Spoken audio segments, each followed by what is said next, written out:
Hey guys, good morning. I am having some trouble with my sharing. Give me 1 second. New share, okay. I don't know why this always gives me trouble.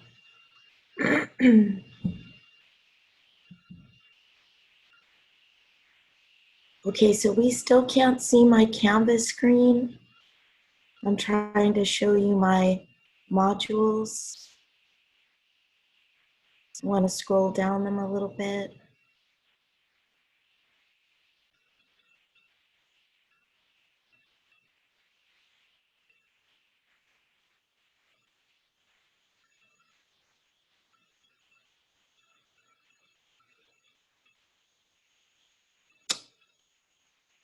Okay, let me try this.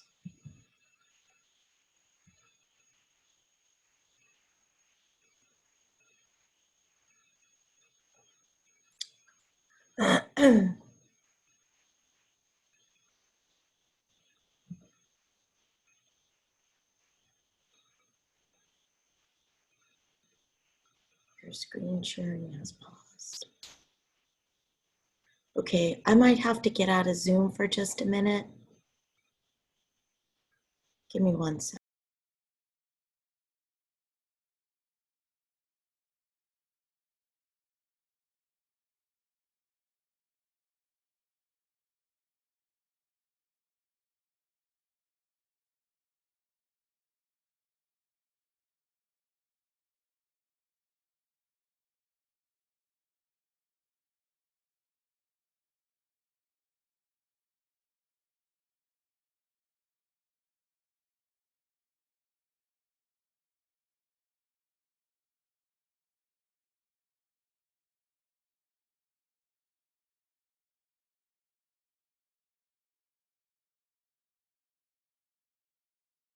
Okay.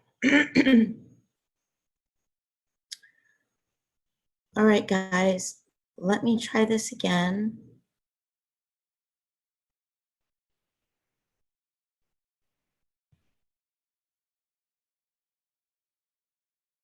So I'm gonna try. Sorry, please be patient. I'm so not good at this.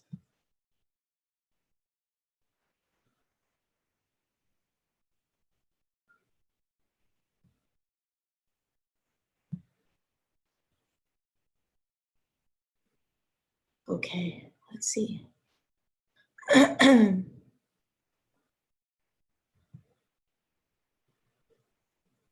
Oh my goodness. Getting a headache.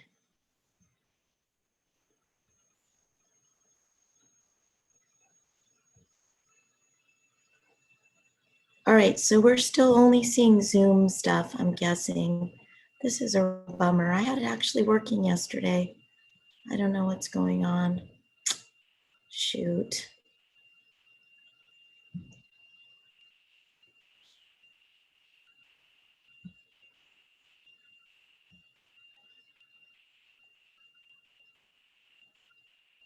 Okay, be patient.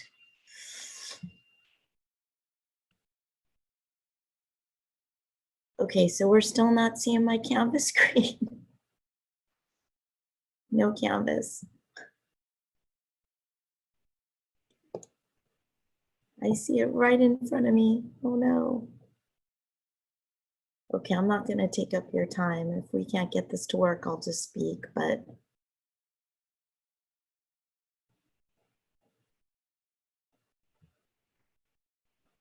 um,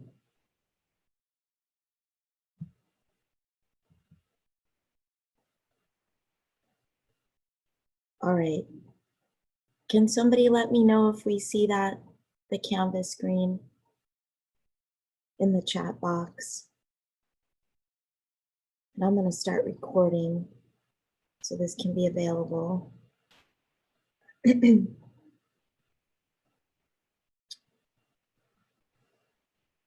All right, I have my video off because if you can tell from my voice, I'm just not doing well. I don't think it's the coronavirus, but whatever this is just beating me to a pulp, and I'm I'm really feeling it. So,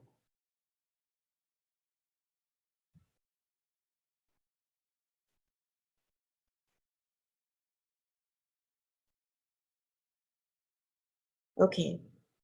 So how about now, guys? Are we seeing my screen?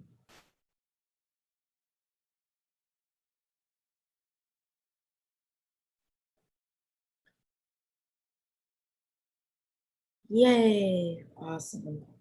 Thank you. All right, good morning. We have a small but mighty group, and I hope everyone's doing well, and I hope that this quarantine stuff isn't getting us stir crazy. Some of you might be working still, but it sure seems like we're isolated from the world. And if you want to chime in at any time by just typing in the chat box, I've got that open on the side. You can unmute yourself if you want to speak to me. Whatever you're comfortable with is fine. And if you attended this on Monday, you know that this is really just sort of an overview. We're going to do a quick look at where we are today and what's been due and what I've been trying to grade. Hopefully you've been seeing some things in the grade book, and then we'll talk about what's coming, what's going to be due. And I sure hope that you're looking at my announcements. I know that they can be overwhelming, and I try to make them in list form so it's not over the top, but you're probably getting announcements from all your other instructors, and yeah, it's piling up. But let's just kind of stick it out, hang in there. I haven't heard too much about the timeline for the school, other than just keep doing what we're doing. We got spring break coming. A lot of you may not know that next week we also have another holiday. Tuesday is a holiday. It doesn't affect us, but it's Cesar Chavez Day. So if you have Tuesday, Thursday classes, then your instructors might be talking about that too. So there's just a whole lot going on. All right, so let me go ahead and go through my list of the stuff I had written down. And again, if at any time you want to just send off a question, I'll pause and I'll address that. All right, so to start off, kind of where we are right now, some of you have done this, but I just want to remind you that if you do have your top 10 list coming due, then you can check out in the announcements when those were scheduled and just send them to me.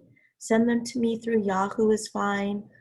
If it's a Google Doc or a Google Slides, make sure I can access them. And I'm just flagging all of those, and I will go back in and assign points very soon. And I like the idea of maybe doing this one meeting, since my two 100s are back to back on Monday, Wednesday, and then I have my 103s on Tuesday, Thursdays. It just makes more sense to kind of do one meeting. I know it doesn't work necessarily with everyone, especially my 1030 crew, but I'll just make the recordings available and then everybody can access those. Some other stuff that's going on. So we have 2 journals that are due per week. We're going to keep to that schedule. So I try to make them due Monday, Wednesday by the end of the day. And I'm trying to respond to current events. That's why I'm posting articles for you guys to see. I'm trying to keep us up with our vocabulary. So like we would do in class, everything is the coronavirus. My goodness, it is hard to find anything else, but I'm trying. And I know that next week I have one of them, I think it's journal number 4, that's in a slightly different format. So it's going to ask you to watch a little video that's pretty intriguing and debatable, and then to respond to that. So I believe I've already opened both of those. If you wanted to get a little bit ahead, you will see the next 2 journals that are journals 5 and 6 that are scheduled to be due next week. Hold on to your notebook. If we do get back in class live in person, which I hope, then I'll check all of the stuff that we were doing at the beginning of the semester in your notebook, so don't throw those away. And then I encourage you to take notes with a lot of the stuff that you're watching, my narrated PowerPoints, so just keep those in your note section as well. We have another current event that's due next week. So April Fool's Day, April 1st, and that's also open. So if you wanted to get a start on that. We are wrapping up a strategy today, at least our attention to the strategy, and that would be the exemplification one. You guys are working on that, I hope. You viewed the narrated slides, but really this is going to be our last day that we'll address that strategy. So I hope that you've done the work there. And then we are going to be beginning another strategy today. I've already made the information available, and I'll just speak to it a little bit because we have the next prompt that is also up for you to see. So we're kind of shifting from essay number 2 and that strategy, and then moving into essay number 3 and that one. And I would just encourage you guys to, like I said a moment ago, just please keep on top of the announcements. I try not to put too many of them up, but you'll see at least a couple per week, and it has a lot of important information, so please do be looking at that. All right, in terms of what's been due and what I've been grading, if you're not seeing items graded that you have posted and that have been out there for a while and past the due date, then there's probably an issue. And if I'm not able to access something and it is past due, I'm trying to put little messages for you, and they should pop up when you open the assignment. So please address those questions. Maybe it's in a non-accessible format, or it is a Google Doc and I'm not able to see it. So please do try to resolve them, repost them, resend them, and then I'm going back in as things do appear in my gradebook, and I will go ahead and grade those. We have done 3 journals so far, so those should be graded. The number 4 is due by the end of the day, and I will be working on grading those a little bit today and then tomorrow. And then we have 2 examples of readings assignments that are also, they've also been due. And those are connected to the exemplification strategy. So one of them was on tweens, that was last week. And then we have the latest one, which is university days. And that was just due at the end of yesterday. And so I'm going through them. I'm looking at your responses. I'm giving some feedback. That was a really interesting one. And what I've seen so far with what you guys are saying, the writer is talking about his own experience. And I apologize because I think when I first posted the assignment, I called James Thurber a she. I don't know why, but yeah, he is a male. And so what does he mean and what is he arguing? So I went ahead and fixed that. But that's a pretty humorous and telling reading where the writer is going in and attempting to show us what he went through when he was going to college, university, Ohio University.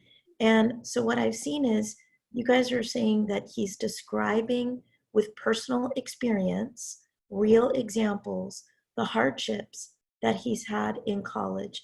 And that's true. But I want you to think about the larger message. So what? What does his experience say about college in general, and specifically about the types of courses that he is describing? Because every single one of them is a class that he had to take. It was a required GE course. He didn't need it necessarily, but he had to get through it to graduate. And he describes in a funny way how he got through it. And it seems sort of meaningless. Was he really learning anything in these classes? But he still managed to get through. So what's the larger message that he's passing to us about these GE courses? And this hits home for me because here we are in a general ed course, which you're required to take. And of course, I would fight to the death to say that an English course is one of those necessary required classes because we do have to communicate well and we have to be able to speak, read, and write. But he's talking about classes like botany, and like economics if you're not an econ major, and marching if you're not a soldier. So think big picture. Like, why are these examples there? To demonstrate what to us? So that was our last reading that I'll be assigning to you for the essay number 2 module. Okay, let's talk about what's coming. So the coming due dates. We have a biggie that is coming due on Tuesday. And I know that our class is Monday, Wednesday, but I wanted to give you a little bit of extra time. So I have that essay number 2 is due March 30th. And that's by the end of the day. That should appear in your to-do list also. We have journals 5 and 6. Those are open now. One of them is due on the 30th. Wait a minute here. Oh, okay, I think I've got my due dates messed up. No, I'm sorry. March 30th is Monday. April 1st is Wednesday. Okay, I don't know where that Tuesday came from, but it's the same as you'll see in your agenda. So March 30th is Monday. That is when essay number 2 is due, and April 1st is Wednesday. Okay, so we've got essay number 2 due. That's a big one. We've got journals 5 and 6 due, and then a couple of readings that you see have been recently opened. Both of them are practicing with our next strategy, which is cause and effect. So just follow along. I've tried to make them kind of sequential, and when I put in the announcements, when I send you an announcement and I itemize the items that are due, you'll also see that I'm doing them in order. We have coming due next week as well, our first in-class writing. That's scheduled for April Fool's Day. It's important in a composition class that we do some in-class writings. They're actually required to do at least a couple. So this is our first one, and you'll see that the directions are pretty self-explanatory. I'm asking you to watch a short TED Talk and then to respond to it by using our latest strategy, which would be the cause and effect. So you will respond right there in text through the module. It will be a timed exercise because that's really the whole point of doing in class, but I will give you plenty of time. It's not really meant to take more than about an hour and 15 minutes, and I think ours will end up being more like an hour and 40 minutes. So you really should feel like you'll have enough to go by there. All right, let's talk about our instruction. So I hope we can still see my Canvas page. Chime in if you can't. I wanted to jump down to the bottom where you should be able to see the Writing Center grammar practice. And I've been speaking about this for the last session and also in the announcements. So these are the modules that what I would have been assigning to you if we were doing our extra time, the integrated support, because we focus on the grammar there, and I really try to look at the kinds of mistakes that writers make in the essays and just in our current events and other things. The matter here that's a bit confusing maybe is that these do not have due dates. So these would not appear in your to-do list. I wanted to keep them open so that you could kind of pick and choose and go through them in whatever order you would prefer. But you'll notice that we have 4 topics. So we have the comma instruction, we have apostrophes, we have subject-verb agreement, and we have some extra punctuation. Each of these is a PowerPoint. The first 2, I believe, are not narrated, but they are timed, where I'm kind of just walking you through the different examples, and you can just click play and watch. You can also pause if you're writing some things down and then to pick it up from there.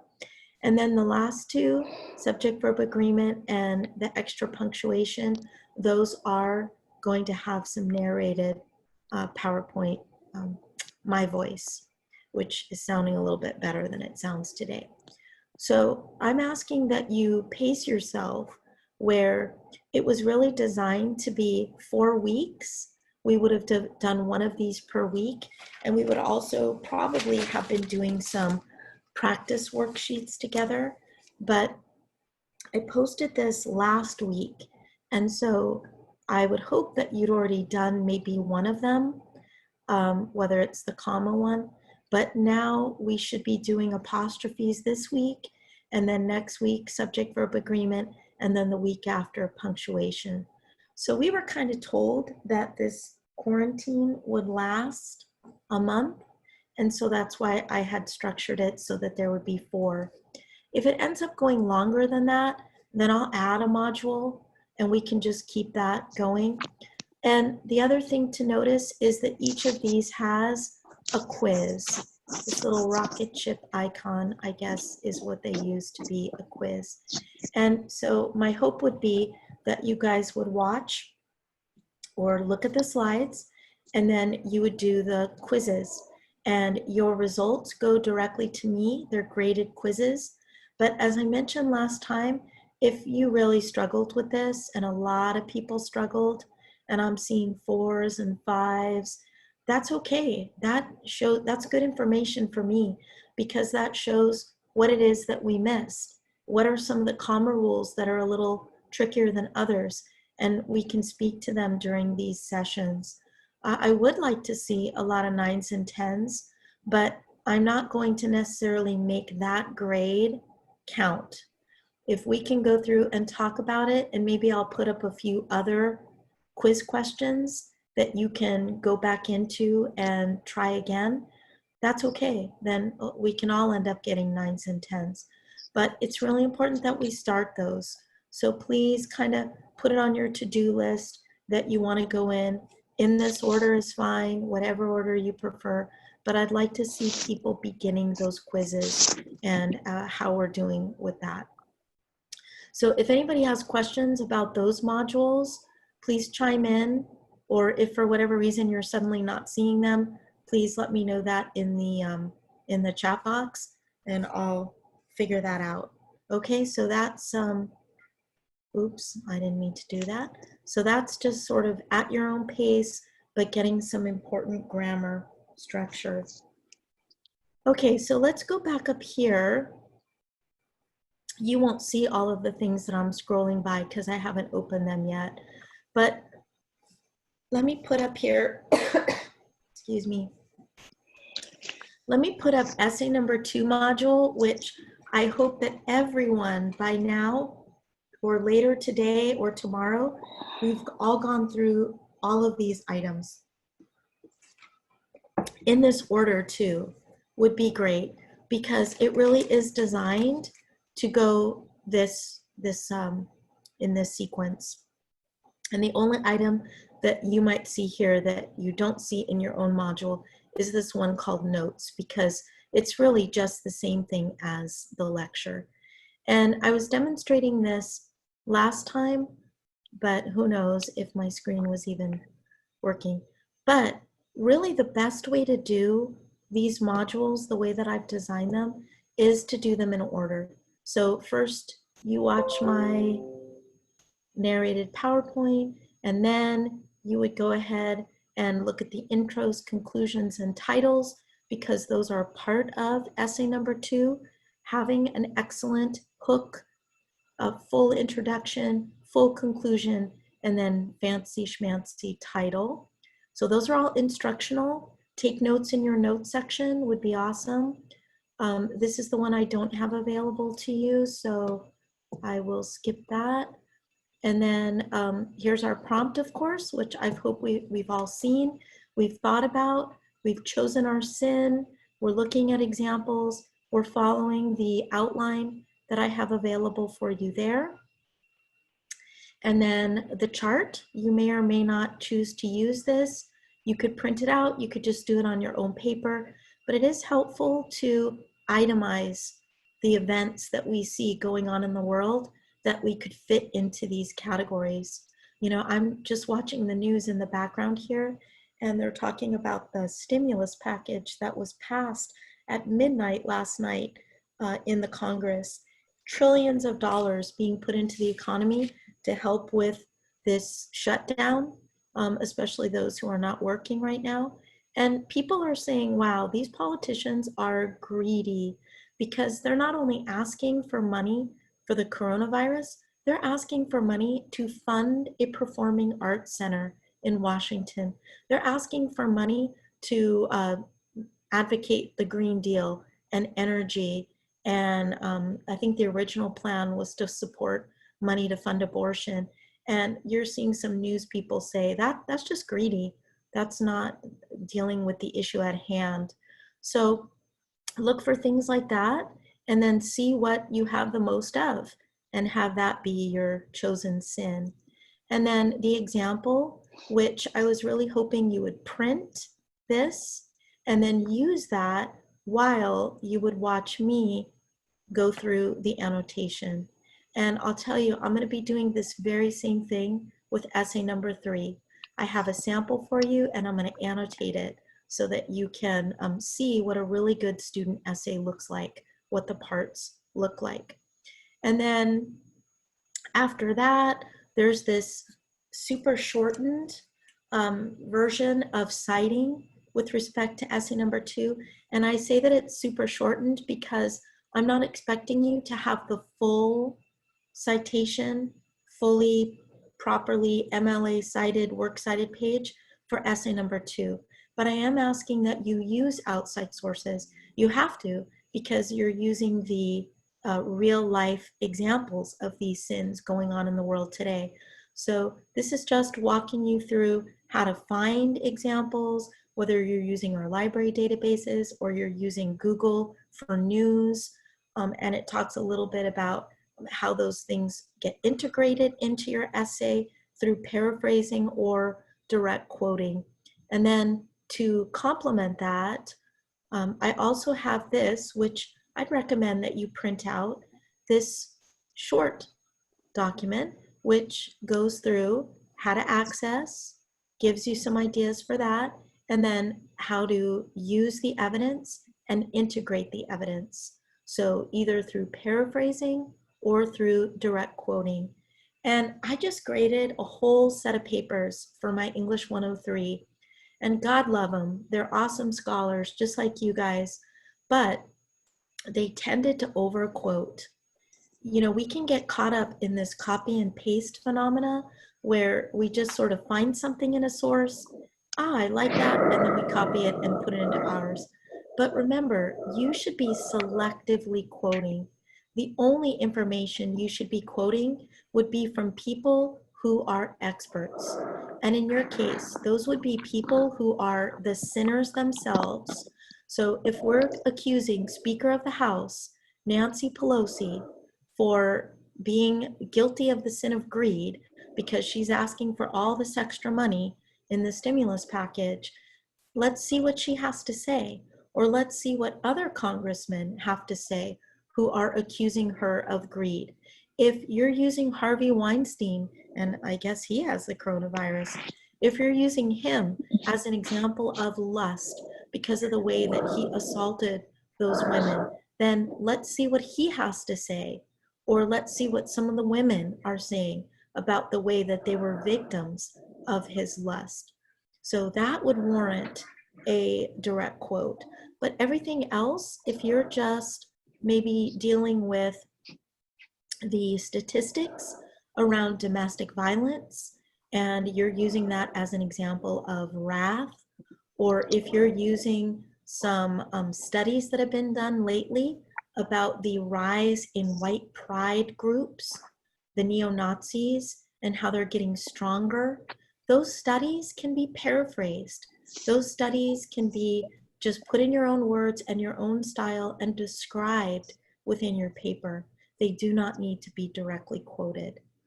Okay, so I really hope that that makes sense, because we're building off of that with essay number 3, but I want us to get used to the default being paraphrasing and the exception when it's warranted with our expert opinion to be direct quoting. And I gave you kind of a template here that you could use if you are directly quoting. And then how to document. So this is important because, as you'll see in the one that I annotated, the last page of that student's essay looks funny. You'll probably never see a works cited page look like that again. But all I'm asking is that you give me enough information so that I can find the source if I needed to. So you're telling me author's name, title, the source, whether it was the Times, the Washington Post, the date it was published, and the address. And you can do that in bullet form, exactly like my student did.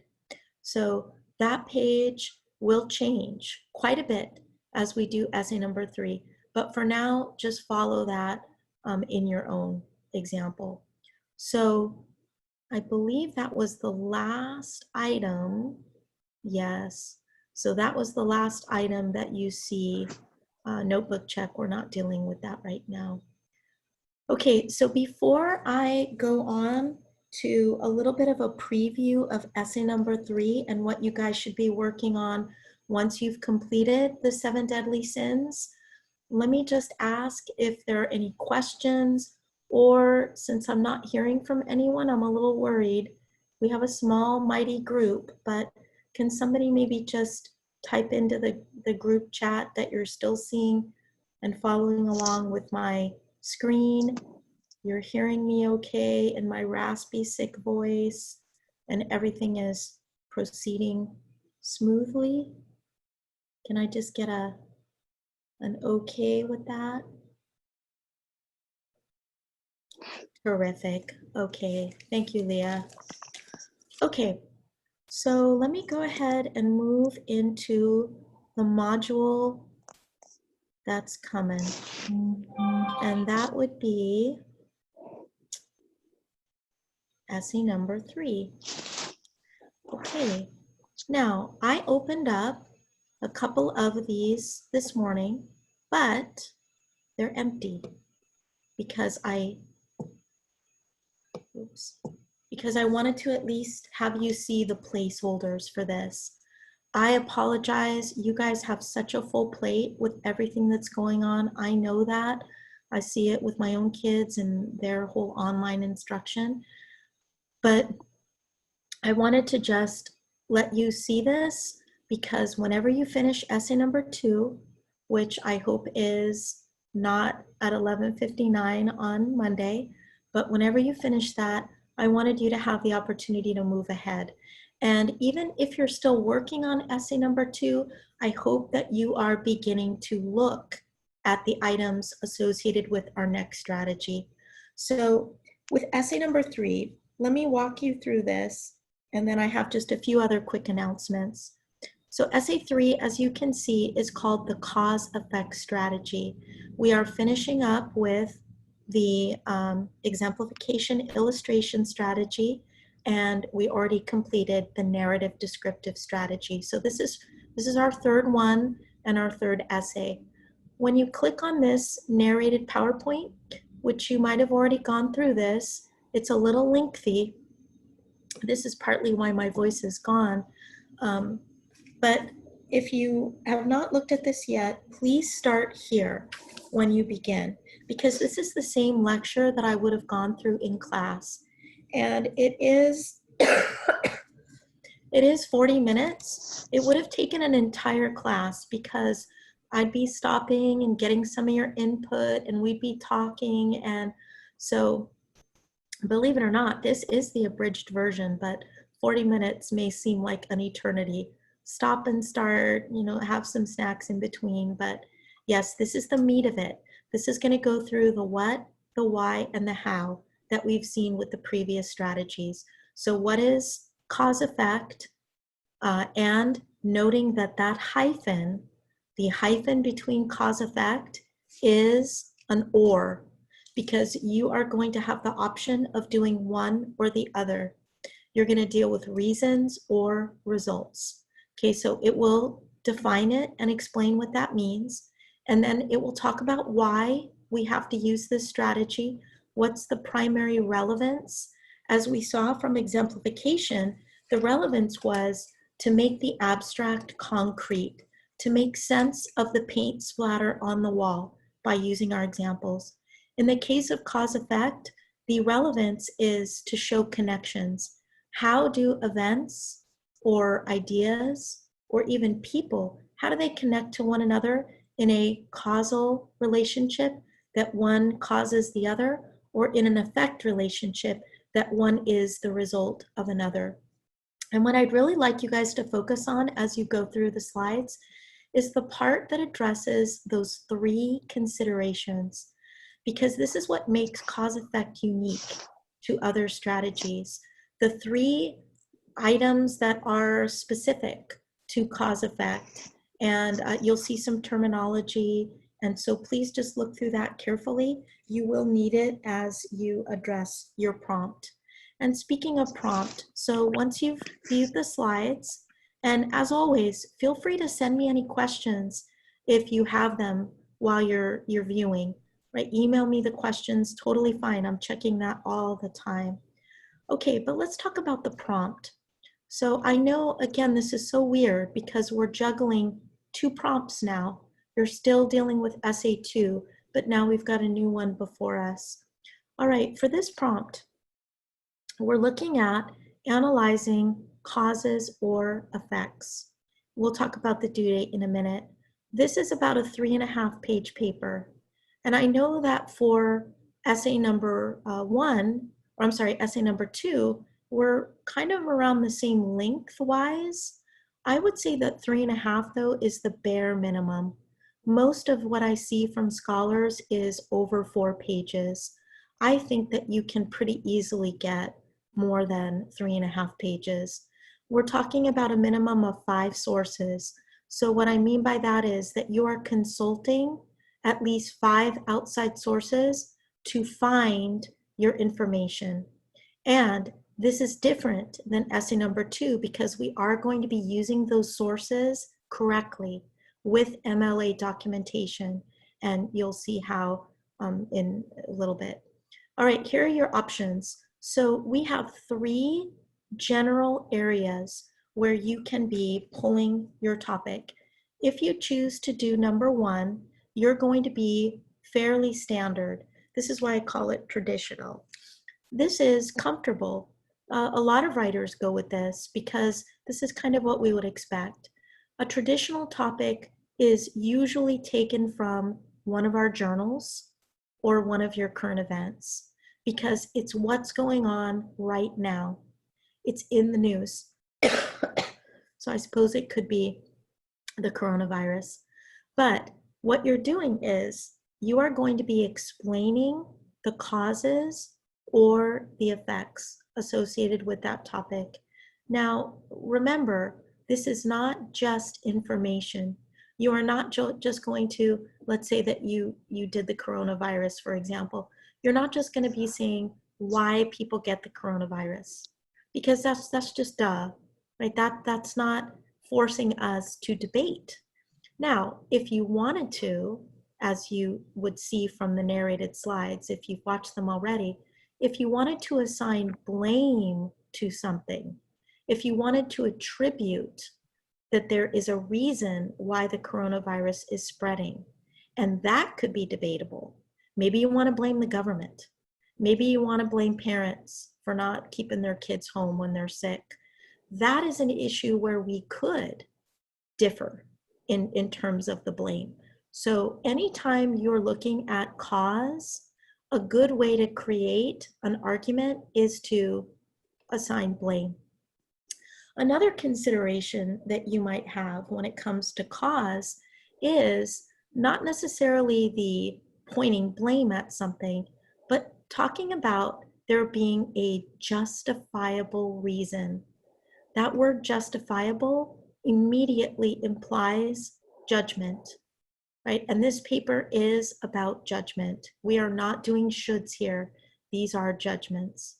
So what could I say might be a justifiable reason why the government has chosen to create this stimulus package? why is that justifiable? Because someone else could say, absolutely not. It is a terrible mistake. I remember last semester, one of the main topics that writers were going with was the justifiable reason why so many people use Amazon. The justifiable reason for the increase in Amazon's popularity and wealth. So right away, you can see that that's debatable. I mean, some people just hate Amazon. They vilify it, they demonize it. They don't think that there's a justifiable reason to use it, but you would say there is. So that's from the cause side of things, that you would either be blaming something as the cause, or you would be arguing that there are justifiable reasons for that cause. And you could apply that to any current event. Now let's talk about the effects. This one's much more straightforward. If you're doing effects, it is simply a matter of positive or negative, the positive or negative effects of something. So let's go back to the stimulus package. What are people saying will be the positive effects of bailing out society, bailing out cruise ships, casinos, restaurants, small businesses, families? What will be the positive effects? There are just as many people who are arguing that this will be disastrous. So what will the negative effects be? So you can see how that's an argument. And if we love the number 3, we're going to stick to that. So if you can think of 3 reasons to blame someone, 3 justifiable reasons for something, or 3 positive effects, or 3 negative effects, then there you go. That's the substance of your paper. Okay, now let's look at option 2. Same basic idea, except now you're applying it in the framework of business. So, and I've given you some examples here. Maybe there's a policy that you know of that people have on the job, and you would be arguing that there are certain policies that are justifiable. Or you would be arguing that these policies will have positive or negative effects. The ones that I have here as an example are just ones that I've seen from scholars. So one of my writers was working for a company that changed their bathrooms to unisex. So they had to take out the male-female and they made it unisex. And the writer was arguing that there were justifiable reasons for doing that. So that was a cause, and the argument was justifiable. I had another student, maybe even worked for the same company, that was focusing on the effects of those bathrooms and argued that they were negative. Having unisex bathrooms creates negative effects on the customer because they're confused, they're uncomfortable, whatever the reason, whatever the effects would be. Okay, so you're dealing with either cause or effects. And then the other one that stood out for me was years ago in California, we don't do this anymore, but we used to have an open carry policy where if you had a legally registered gun to you, a handgun, you were allowed to carry it, if you were over a certain age, you were allowed to carry it in society, right out in the public, as long as it was visible and as long as it wasn't loaded. And the ammunition was so many inches from the gun that was written in the law. And when people found out about that law, some were horrified, because you could be walking into a McDonald's or a mall and you could see people looking like the Wild West, holstered with their .45 automatic. Well, California, we don't allow that anymore, but some states do. And for whatever reason, Starbucks became the brunt of the discussion because so many people go to Starbucks, and you had a lot of businessmen and women who were walking into Starbucks in the morning with their gun holstered to their hip. And it was causing confusion, it was causing anger, and people wanted to boycott Starbucks. They thought, hey, you need to have a no carry policy. And so I had some writers who talked about the blaming Starbucks for either boycotting or allowing the open carry. and blaming them for all of the problems that were happening. And then I had folks who were looking at the effects. What are the effects of open carry on society? Does it make people feel safer? Does it make them feel uncomfortable? You know, one of the journals that you guys responded to was that Kentucky law about having all those officers on campus with guns. And I had quite a few different opinions about that. So a good discussion there. And then if you're choosing the third option, this is really open-ended because it's just focusing on trends. And you're looking at either why trends are popular, justifiable reasons why Instagram is so popular, or Discord, or cosplay. I had that one last semester, or esports. That's another good one. Or I have had people do the negative effects of some of these popular trends. So the negative effects of smartphones, online dating, reality shows. I mean, you could see how any of these could work. And always just focus on how you're creating your argument. I don't want your essay to read like just text. Right, it wouldn't be like you would argue the negative effects of smoking cigarettes. Okay, that's going to be a duh because people know it, and it has to really push the envelope a little bit. So you have to prove your reasons, or you have to go with positive or negative effects. So at the bottom here, you see that there are some examples, both of these from former scholars. So the first one, my phone is ringing. The first one is an effect. A dramatic increase in the popularity of online games, like, you could substitute whatever you like in there, has resulted in dangerous increases in, and then we get those three things. So look at how nicely that's set up. We not only have in the statement, we have the limited topic. This writer is talking about the popularity of online games like World of Warcraft, but we also get a hint of whether this is cause or effect. We get the word resulted. That's good. You want there to be a little bit of that so that the reader knows what your angle is, cause or effect. And we also get the slant because we have a bunch of negatives here, that it is increasing obesity, violence, and disconnectedness. And I'm sure you're all thinking right now, those items there listed at the end, that is our plan of development, which is still optional. You guys can choose to list your 3 reasons or your 3 results. I think it might be a good idea because it is a blueprint, and now I know that the writer will address those 3 in that order, but I'll leave that up to you. And by the way, if you look at the end of that statement, you notice I didn't get rain on, but among that's fine. American Yeah, teens. So it's not the whole population of the entire planet, it's just American teens. All right, and then look at the second one here. So for cause, the current popularity of online dating reflects harmful insecurities possessed by unmarried men, women, and teens. So this one maybe is a little harder to dissect, but we can see the limited topic. So we're talking about the popularity, current popularity of online dating. It's up to you guys. You know, I mean, that's good. Okay, that's limited enough. My assumption would be that it's focusing on America, but maybe we want to emphasize that too. And then what is this? How is this reflecting cause?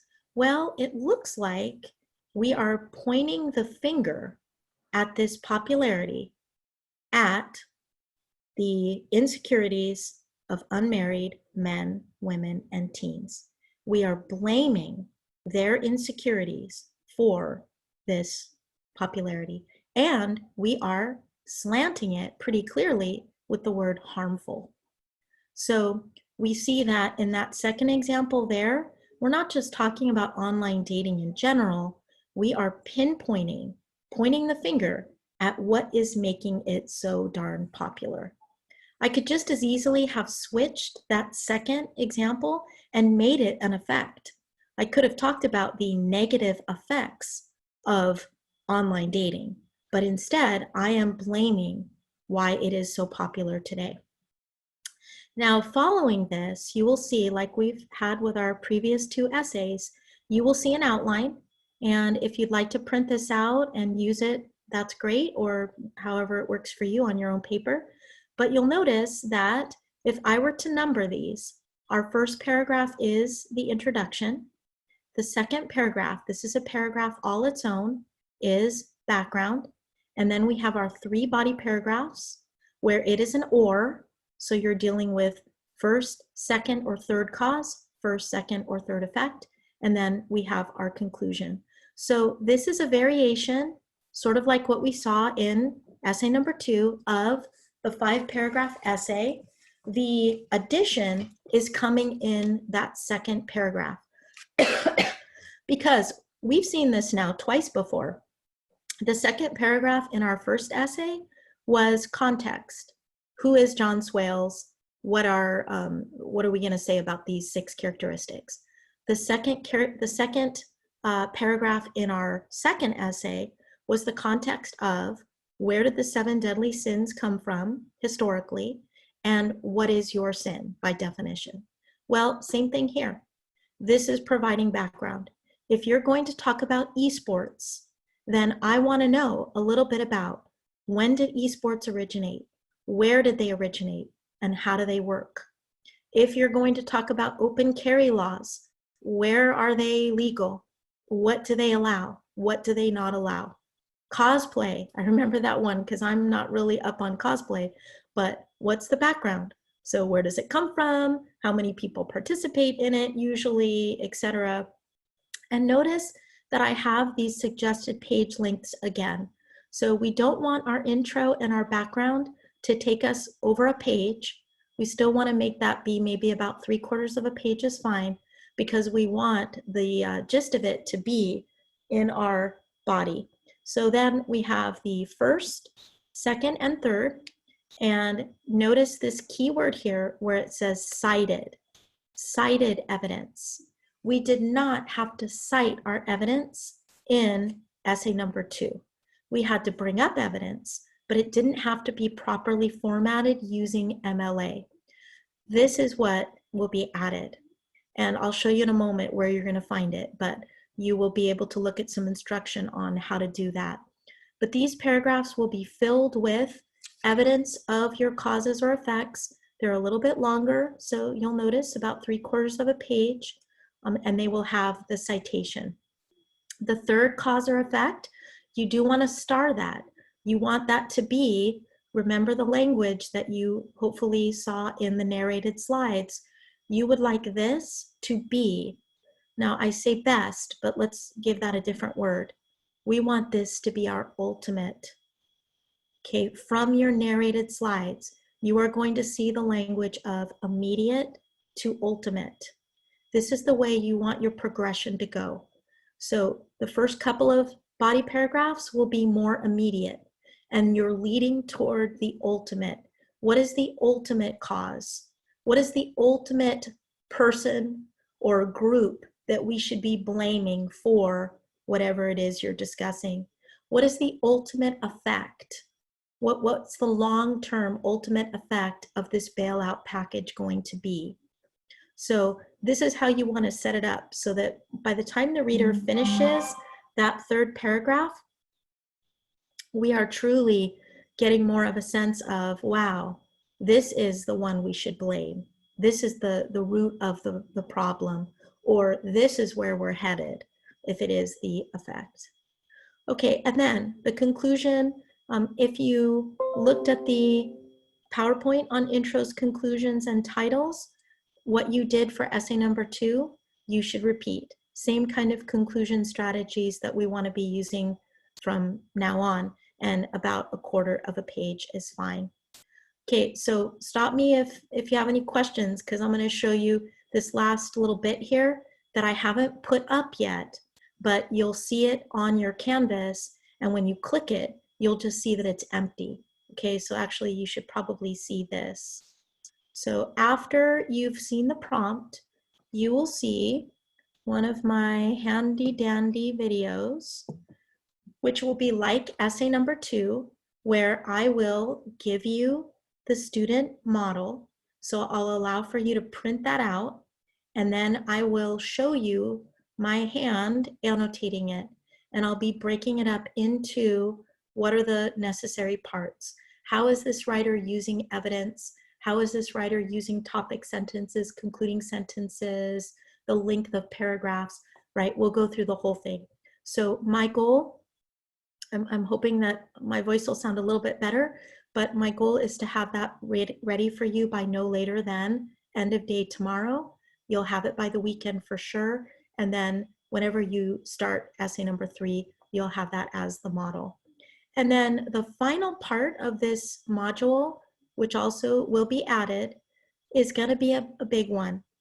And what I hope is that if you're able to look at these sets of slides before we Zoom on Monday, that would be great, because I'm going to be speaking to this. It is pretty complicated if you haven't done MLA citing ever, or if it's been a while. So there are a lot of weird little rules, and I wish they weren't so odd. But if you look at that, take some notes, get a head start, and then you can ask questions, and we'll go through the main ideas together. So like I said before, my goal is to have this ready for you by the weekend. It'll break up research into 5 steps. We love our steps. And it will focus on the citing. I'll also probably have a few handouts for you that you can print that try to simplify MLA formatting, if it can be simplified. And so just look for that to come. Okay, so if we go back out to the way the module looks, then you will, okay, this is essay 2, we're finishing up that. And then for essay number 3, what I will be adding content to are these last 2 here. I will also be adding just the student essay. Okay, I'll put that first, so it'll come after the prompt, and that'll just be a PDF for you to print. So it'll be blank, right? No notes on it, just the essay. And then probably after this guy, I will have some handouts that will address the MLA for you to have as a reference. Okay, maybe some common examples of MLA use. I'm making a note to myself to make sure that I add that as well. Okay, so let me just check my notes here of any other final items that I had for you guys. And oh, I guess this is an important item. What is the due date for our 3rd essay? Well, we're going to stick to what your agenda says, because I am factoring in that spring break is in between. And I promise you, I will not bombard you during spring break. That should be a true break. You'll be working on things, but I won't have you be looking at instruction. So according to our agenda, we are going to be having this essay due after spring break, and it would be the Wednesday. Actually, that's the day when we should have been turning in our taxes, but since the tax deadline has been extended to July, I guess that's no longer the case. So this would be April 15th. April 15th is a Wednesday. My hope would also be that on April 13th, the Monday that we come back from spring break, that you would have an outline to show me. Now, I'm not sure that I'm going to assign that for everyone, because logistically that might be difficult, but it would be terrific if on that day you could share with me the outline, because I know we've done that with essay, we did that for essay number 1, but this would be good because I can just check to see if everything looks like it's in order and give you some feedback there. But for sure, the due date is going to be tax day, formerly tax day, April 15th. Okay, so my final comments to you guys. Thanks for hanging in there. Boy, we've been in here an hour and there's still 4. Okay, good.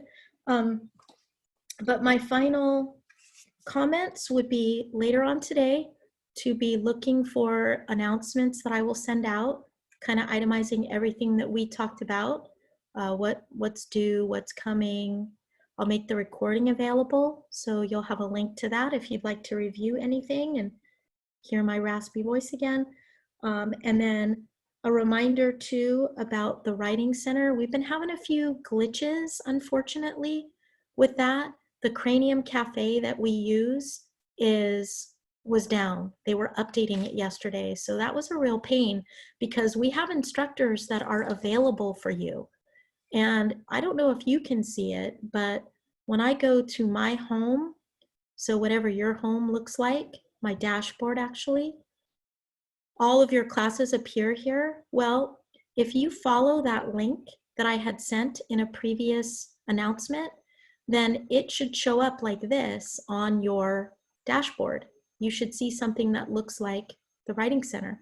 And when you click on it, you will see that there is this little greeting page. It gives you our hours. So we are open starting at 9:30 today.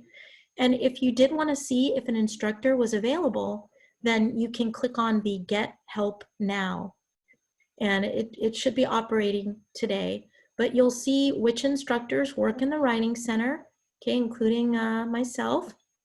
And when an instructor is on duty, you will see this offline switch to online, and then there should be a little box that appears that would say something like either Get Help Now or Knock on Door, I don't know, whatever the message would be. And then you click on that, and then you should be able to chat and share your documents, have them look at your materials, Word documents, Google Slides, or Google Docs, whatever form it is, and then the instructor can chat with you. So please consider that.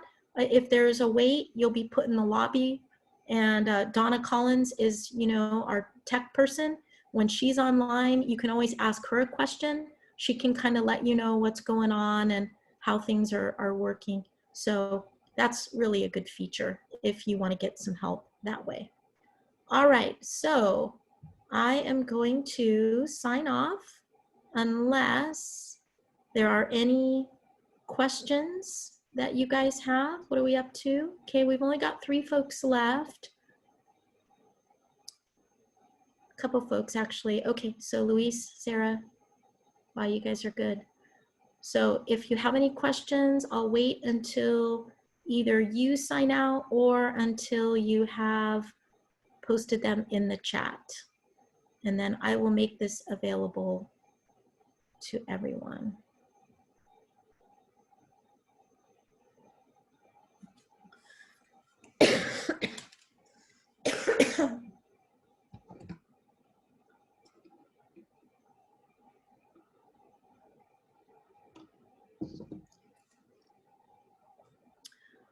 All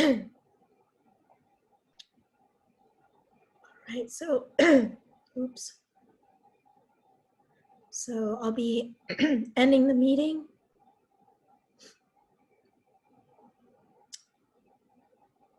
Any final questions? Oh boy.